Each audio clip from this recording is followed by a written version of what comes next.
tengan la bondad. Entonces damos la más cordial bienvenida a todos los estudiantes. Estamos en el tema protagonismo del cristianismo en la historia.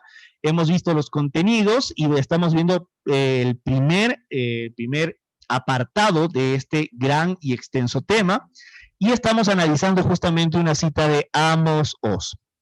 Perfecto, entonces estamos ya justamente, habíamos analizado qué es la Torá. Dice este periodista muy famoso, dentro de que es un periodista judío, dice que si el propio Jesús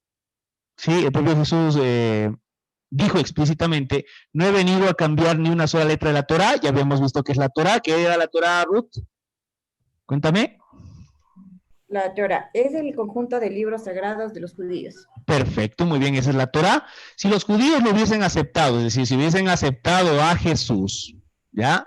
La historia en su totalidad habría sido completamente distinta, la iglesia no se habría erigido en lo absoluto, y tal vez toda Europa habría adoptado una especie de versión suave y refinada del judaísmo.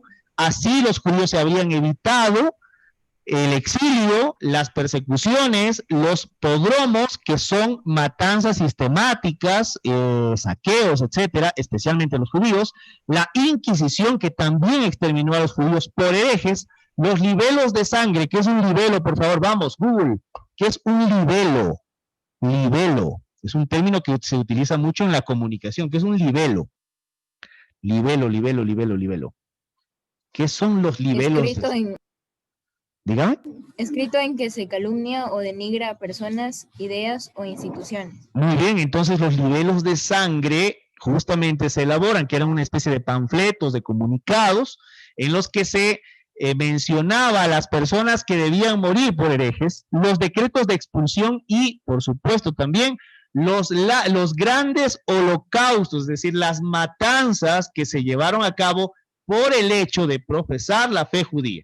Si solamente hubiesen aceptado el mensaje de Jesús al inicio de los tiempos, en el momento en el que Jesús apareció en la historia de los judíos. Pero como no lo aceptaron, esa fue la triste realidad de este pueblo a manos de los cristianos o de la cultura cristiana o de culturas que no los aceptaron en lo absoluto por haber renegado de la fe en Cristo Jesús, o también por el mismo hecho de su forma de ser como cultura, de su idiosincrasia, etcétera. Muy bien, entonces tenemos obligatoriamente que entender los orígenes del cristianismo, dónde apareció y cuál es su influencia. Habíamos visto en la clase anterior algo del contexto geográfico, habíamos analizado la extensión del Imperio Romano.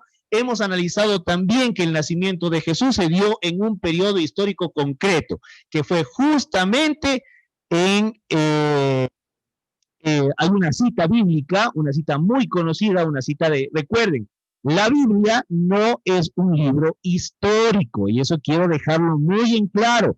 Las citaciones de la Biblia se toman en este contexto desde una perspectiva de iluminación de la historia, ya que a pesar de que la Biblia no es un libro histórico y sí es un libro de fe, ese libro de fe llamado Biblia contiene o se basa en muchos acontecimientos históricos que la historia como ciencia lo ha comprobado. Por eso es válido citarlo en este momento para poder conocer también la influencia de ese libro sagrado. Por ejemplo, el Evangelio de Lucas, que es uno de los evangelios que están de los 4 evangelios, recuerden que hay 4 evangelios, dice que por aquellos días Augusto César o César Augusto decretó que se levantara un censo en todo el Imperio Romano.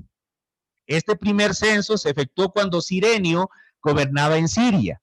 Iban todos a inscribirse cada cual a su pueblo. También José, que hasta donde sabemos se le acredita que es el papá putativo o el papá adoptivo de Jesús, que era descendiente del rey David, subió de Nazaret, ciudad de Galilea, a Judea, fue a Belén, la ciudad de David, para inscribirse junto a María, su esposa. Ella se encontraba encinta, y mientras estaban allí se le cumplió el tiempo. María, recuerden que es la madre de Jesús, la que dijo, sí, hágase en mí según tu voluntad. Así que dio a luz a su hijo primogénito, lo envolvió en pañales y lo acostó en un pesebre porque no había lugar para ellos en la posada. Es decir, ¿Cuándo nació Jesús? Nació en un periodo de tiempo en el que César Augusto gobernaba. Nació Jesús exactamente en la fecha, en el año 0, el 25 de diciembre del año 0. Pregunta de cultura general y de raciocinio. Jesús de Nazaret, el Jesús histórico, nació en el año 0, en la fecha del 25 de diciembre, no nació en esa fecha. O sea, es una fecha que se estableció siglos posteriormente del nacimiento de Jesús, aproximando más o menos con las referencias históricas, pero exactamente no nació el 25 de diciembre, para que quede claro. A ver, Sonia Corrales, nació el 25, perdón, la noche del 24, amanecer 25 de diciembre, o el 25 de diciembre, ¿nació Jesús de Nazaret del año 0? No. No. ¿En qué año más o menos nacería? ¿Alguien tiene alguna referencia con respecto a qué año nació? Pongan, por favor, busquemos en Google nuestra herramienta, en este momento, nuestra herramienta para poder consultar. ¿Cuándo nació exacto? Porque esa es la palabra clave. ¿Cuándo nació exactamente Jesús de Nazaret? Veamos si hay por ahí alguna referencia.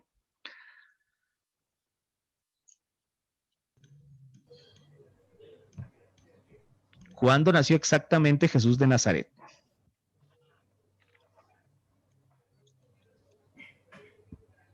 Aquí dice, Dionisio decidió utilizar el nacimiento de Cristo como punto de referencia en vez del sistema que se utilizaba hasta entonces. Calculó erróneamente que Jesús nació el 25 de diciembre del año 753 desde la función de Roma, tomando entonces el año que apenas comenzaba. Y ahí sigue más. Ahí sigue más información. ¿Alguien tiene una fecha precisa?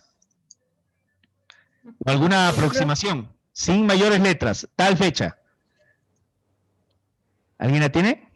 Aquí dice... Que hay otra, dicen que dice 25 de diciembre del año 1. Claro, por supuesto, ese es una de las equivocaciones, ¿no? Algunos dicen del año 1, otros dicen del año 0, otros dicen que nació 3 años después de lo que se dice, otros dicen que nació 3 años antes. Hay una controversia exactamente sobre la fecha de nacimiento de Jesús. Ya, dejémoslo como controversia. En este momento lo vamos a dejar como controversia. Pero es un dato interesante que deberíamos saber para no cometer equivocaciones y no creer una cosa en función de errores históricos. ¿Sí? Pilas con eso. Muy bien, recordemos que cuando nace Jesús, por eso se cita a César Augusto, que era el emperador en ese momento, toda la provincia de Judea estaba gobernada por Roma, que había extendido su imperio hasta ese momento. Ya vimos eso en la clase anterior. Ahora, algunos grupos judíos, como los celotes, ¿qué eran los celotes? En la clase anterior lo habíamos visto. ¿Qué es un celote? Celote. No un ocelote, sino un celote, que es una agrupación política judía. ¿Qué era un celote? Vamos. Dele. La facción más violenta del judaísmo en esa época. Muy bien, era una facción violenta, era una facción, es decir, un grupo de personas que se oponían. ¿Pero a qué se oponían? Primero, a que Roma los domine, porque todos los pueblos tienen el derecho de autodeterminarse, de hacer lo que se les dé la regalada gana en función de su cultura, y no estaban de acuerdo con la dominación. Y aparte de eso, en esa dominación se imponían dos cosas que los judíos no podían cumplir. Una, el pago de un impuesto, ¿sí?, a unos extranjeros. ¿Por qué? Porque así lo dicen. Y dos, que la figura del César, es decir, del emperador romano, el máximo sobre las legiones del ejército romano, el dirigente máximo, es decir, el emperador en ese momento, que era César Augusto, era entendida como una divinidad, y los judíos no pueden adorar a otro Dios que no sea Yahvé. Así que ya habíamos visto en la clase pasada que Yahvé significaba el que es, ¿sí? El que es, o el que soy, o el yo soy, es una concepción abstracta, pero que es una concepción que es bastante interesante que los judíos la hayan adoptado como exclusiva. No se podía adorar a otro Dios que no sea Yahvé. Muy bien, con esa idea partimos. Y los celotes, que eran una facción, un grupo que estaban en oposición a esa imposición romana, pues no lo hacían solamente con discursos, no. Eran una especie de guerrilleros, pero no atacaban directamente, sino que aprovechaban fiestas y demás para ir a masacrar o matar a la mayor cantidad de romanos, ¿sí? Para tener una idea clara, ¿no? Ahora sí, recordemos, esta es la dominación de Roma, habían conquistado desde España hasta Cartago, que es en África, toda esta zona de aquí, y aquí está la provincia de Judea, que era un paso directo desde Siria hasta lo que es Egipto. Era un paso que necesitaban y por eso obligatoriamente conquistaron Judea.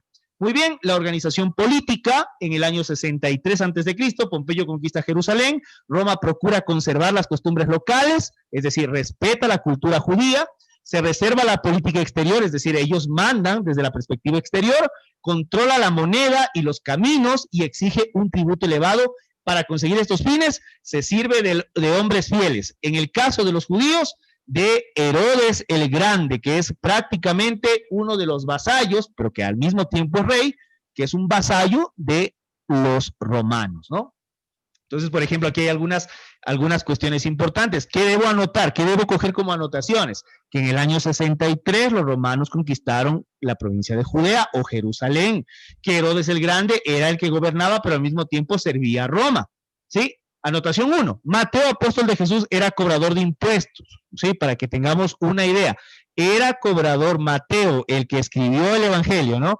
Mateo era un cobrador de impuestos. Eso creo que sí lo vieron en su catecismo básico. Si son católicos, pues cuando fueron a hacer la primera comunión y la confirmación. Si son cristianos, en las escuelas dominicales o sabatinas o como sea que tengan esa cultura de transmitir su fe. Pero ahí se ve esto. Los cobradores de impuestos eran odiados por los judíos. Poncio Pilatos fue gobernador de Judea, inflexible y despiadado. Condenó a Jesús a la crucifixión, como para tener una idea de la organización política. Ahora veamos la estructura religiosa. Las autoridades religiosas y políticas eran las mismas. En la provincia de Judea, si usted era un sumo sacerdote, no solamente era una autoridad religiosa, sino también una autoridad civil. Es como que si ahorita el curita de la parroquia en donde yo me encuentro ubicado en este instante fuese al mismo tiempo presidente de la junta parroquial, más o menos como para tener una idea, ¿no? O si tengo un pastor, ese pastor sea presidente de la junta parroquial. El máximo órgano político religioso era el Sanedrín, que era ese conjunto de sacerdotes. En la época de Jesús existían diversos grupos religiosos con los que éste se relacionó, dialogó, se enfadó e incluso denunció. Dígame, por favor.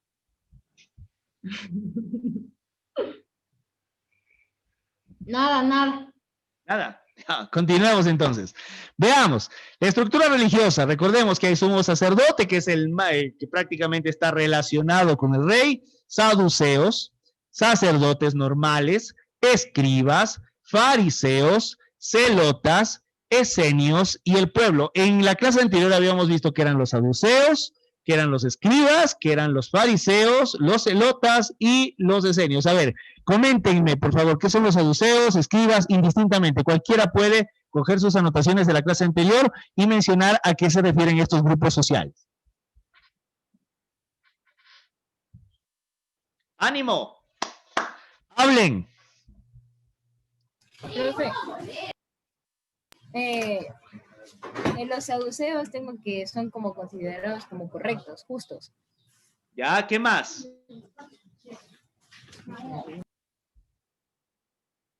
¿Algo más? Vamos, hablen, sin miedos. Relacionados con la justicia también. Muy bien. Ya. Escribas, fariseos, esenios. Esenios me parece que no consultamos. A ver, ¿alguien que pueda consultar qué son los esenios?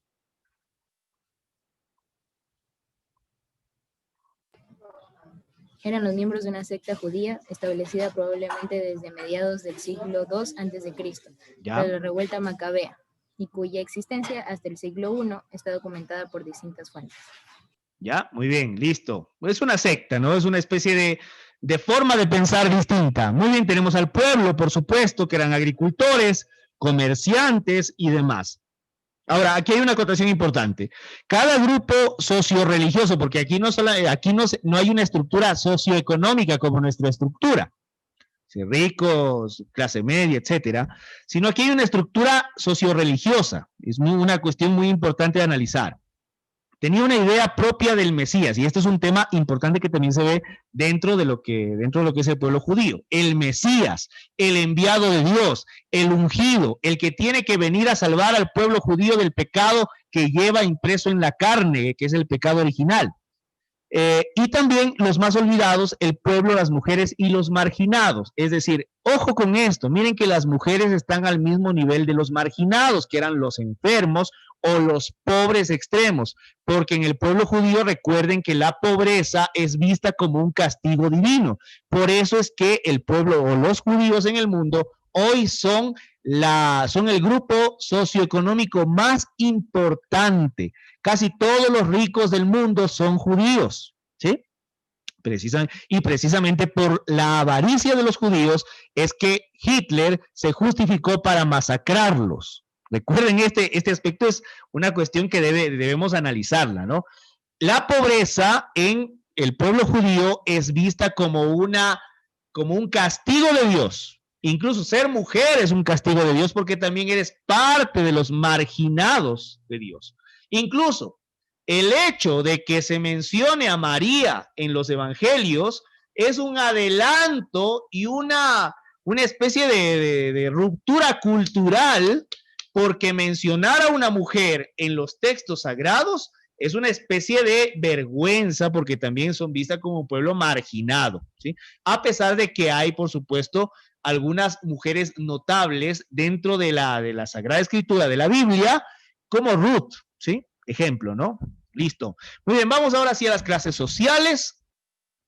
Esto nos da un poco la idea de Jesús, hacia dónde se dirigía, a quién le hablaba. La clase alta eran vistas como los sumos sacerdotes, jefes romanos, grandes terratenientes, ricos comerciantes, jefes recaudadores de impuestos. Por favor, estas son anotaciones que debemos ir cogiendo. La clase media, artesanos, recaudadores, maestros de la ley y sacerdotes, es decir, una clase media como nosotros la entendemos, ¿no? Clase baja, el pueblo, campesinos, pescadores, pastores, enfermos, pobres, esclavos, leprosos. Bien, listo. Ahora sí vamos a las jurisdicciones. ¿Dónde está ubicado donde nació Jesús? Recordemos que aquí está el mar Mediterráneo, el que conecta toda Europa, África y Asia. Y aquí está donde nace Jesús, justamente la población de Galilea, la Decápolis, la Traconítide y Samaria y también Perea, ¿no? Y acá está el Mar Muerto. Muy bien, entonces, así es la estructura política que tenemos, ¿no? El emperador romano, que fue Octavio Augusto, Tiberio, el rey judío. Esta es la división política o la estructuración política cuando Jesús estaba ya en su apogeo, es decir, cuando ya era adulto, ¿no? Debajo del emperador se encuentra el rey judío, que es un vasallo, es una especie de empleado del emperador romano, es un sirviente. Debajo de este sirviente, que es el rey judío, se encuentra el gobernador de Samaria y Judea, que es Arquelao, el gobernador de Galilea y Perea, que es Herodes Antipas, que es donde va primero Jesús y luego dice, no, esto es de Roma, y lo mandan para allá para que lo sentencien. Y el gobernador de Iturea y Traconítide, que es Filipo.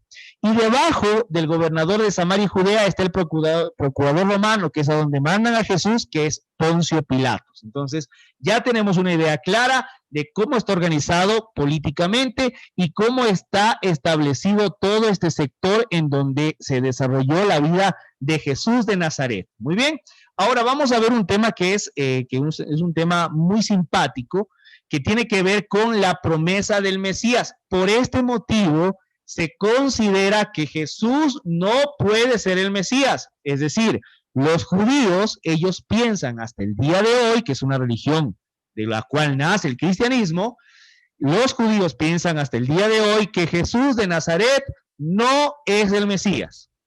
¿Por qué? Porque para ser Mesías usted necesita 4 requisitos, señoras y señores. Primero, haber aprobado el examen de acceso a la educación superior. No se necesita eso para ser Mesías. Tranquilos. 4 cositas. A ver, si usted cumple estas 4 cositas, los judíos le van a declarar a usted como el Mesías, sea hombre o sea mujer, pero preferentemente parece que para los judíos tiene que ser obligatoriamente un hombre. Así que chicas, están jodidas, no pueden ser el Mesías. Paso 1. Es que ellos son machistas. Sí, tiene toda la razón. Machista retrógrada.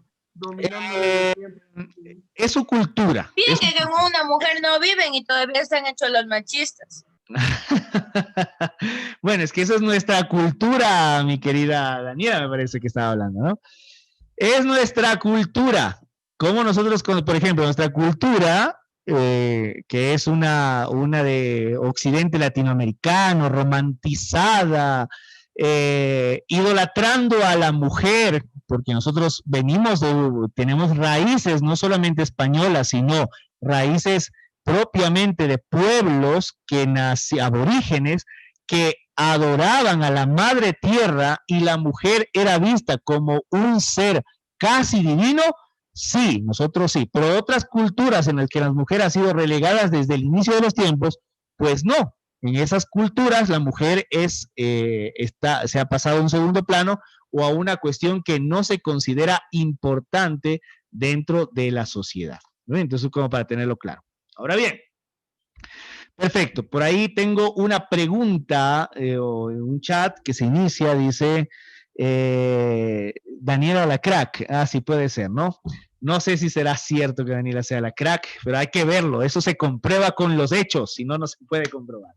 Obviamente que sí. Mírenla pues, profe, mírenla.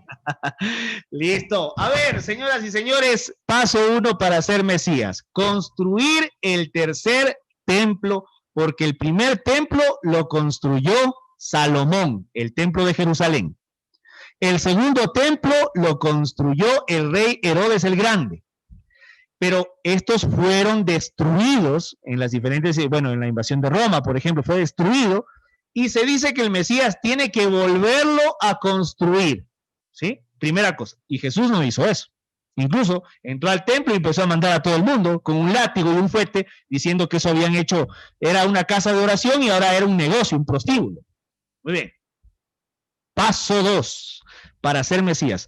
Reunir a todos los judíos de regreso en la tierra de Israel. Vean, ojo con lo que estamos diciendo. Reunir a todos los judíos, es decir, los que están en Estados Unidos, en América, en Asia, en la India, a todos los judíos tienen que llevarlos, es decir, el Mesías los va a llevar a esa tierra. ¿Sí? Por eso es que el día de hoy hay tanto conflicto con esta nación llamada Israel, que es una nación nueva, porque dicen los mismos judíos están en oposición de que se haya creado, algunas facciones, por supuesto. Paso 3, traer una era de paz mundial, acabar con el odio, la opresión, el sufrimiento y la enfermedad. Y paso 4, ¿sí? Último paso para ser Mesías, que es esparcir un conocimiento universal sobre Dios a toda la raza humana como una. Es decir, no es que yo creo en Shiva, no es que yo creo en Alá, yo creo en Buda, yo creo en... No. Nada, se cree en un solo Dios llamado Yahvé. Si no, no eres Mesías, no puedes serlo, y sencillamente Jesús para los judíos no hizo nada de esto, y por lo tanto, a duras penas, algo trajo de paz. Aunque el mismo Jesús decía, yo no vine aquí a ser el centro de paz, sino a traer la guerra, la discordia entre padre, madre, hermanos, tíos, sobrinos, todos se van a pelear por mí. Por eso dicen los judíos, ese no es el Mesías. Así que ya saben, 4 pasos o 4 requisitos para ser Mesías. Muy bien, ahora sí vamos a ver el mensaje de Jesús, que son las bienaventuranzas, señoras y señores. Las bienaventuranzas, ¿qué son esos? Bueno, primera cosa. Jesús dice, yo no vine a cambiar la ley de los judíos, ni los 10 mandamientos de Moisés, ni nada. Solamente vine a resumir en 2 mandamientos esos 10 o los 672 mandamientos de los fariseos. Dos mandamientos. Uno, amar a Dios sobre todas las cosas. Y dos, amar al prójimo como a ti mismo. ¿Sí? Si cumples esos dos mandamientos, date, incluso Pablo, que ya vamos a hablar de él, Pablo dice que, ama y haz lo que quieras. Miren, imagínense lo que dice, ¿no? Ama y haz lo que quieras. A ver, ahora sí vamos a ver las bienaventuranzas. Dice, por favor, Joel Pozo, primera bienaventuranza. ¿Cuál es? Ahí está en la diapositiva. Dice, bienaventurados los pobres de espíritu, porque de ellos es el reino de los cielos. Muy bien, bienaventurados los pobres de espíritu, porque de ellos es el reino de los cielos. Vamos, Leila, segunda bienaventuranza.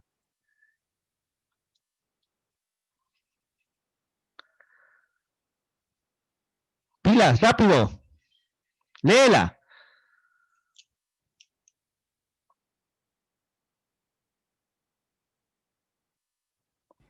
Ay, no estamos bien. Dale. Bienaventurado. A ver, bienaventurados los mansos, que ellos poseerán la herencia, la tierra. Muy bien, dice que los que son tranquilos, los que son pacíficos, no son mensos, sino mansos, tranquilos, pacíficos, de ellos será la tierra, es decir, esta tierra física. Vamos, Daniela Vizcarra, tercera bienaventuranza.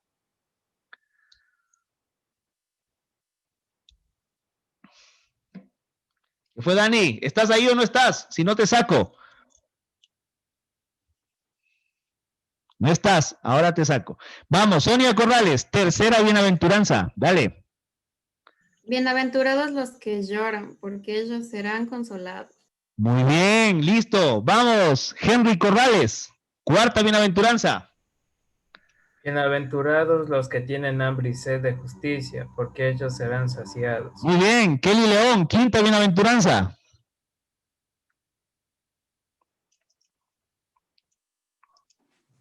¿Qué fue? Kelly. Bienaventurados los misericordiosos, porque ellos alcanzarán misericordia. Perfecto. Alejandra García, sexta.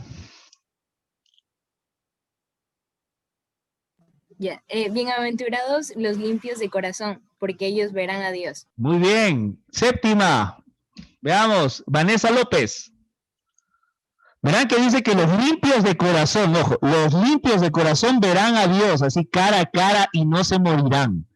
Porque ¿A qué se refiere con limpios de corazón? limpios de corazón sin mancha de ningún pecado. Limpio de corazón, completamente. No, incluso ni siquiera me lo puedo imaginar. Entonces nadie somos limpios. Porque yo ya estoy más manchado que no hay comparación. Pero los limpios de corazón son aquellos, creo que son aquellos que no tienen ningún pecado, que no, incluso si pecaron, ya han sido limpiados con el perdón de Dios. Muy bien, vamos. Siguiente. ¿Quién me faltaba? Estamos con Henry, Damaris.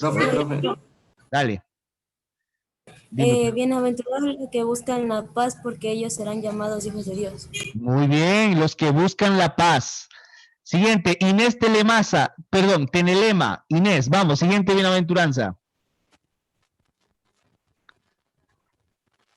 Inés, ¿estás presente? Habiliten las cámaras, Inés, María José, Joel Escobar, habiliten cámaras, por favor. Dale, Inés.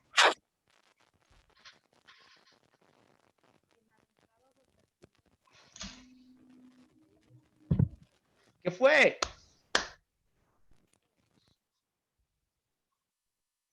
Ya te dormiste, Inés. Vamos, Joel, dale. Joel Escobar. A ver, ¿cuál era? Ya está el que buscan la paz. Bienaventurados, la siguiente. A ver, bienaventurados los perseguidos por causa de la justicia, por de ellos es el reino de los cielos. Porque de ellos, muy bien. Verán que los que, dice Jesús, que los que son perseguidos de la justicia, ¿no? Es decir, aquellos que han sido perseguidos, es el reino de los cielos. Vamos, Mariuxi. Bienaventurados seréis cuando os injuréis, os persigan y digan con mentira toda clase de mal contra vosotros por mi causa. Muy bien. Y por último, Vamos, María José Rodríguez.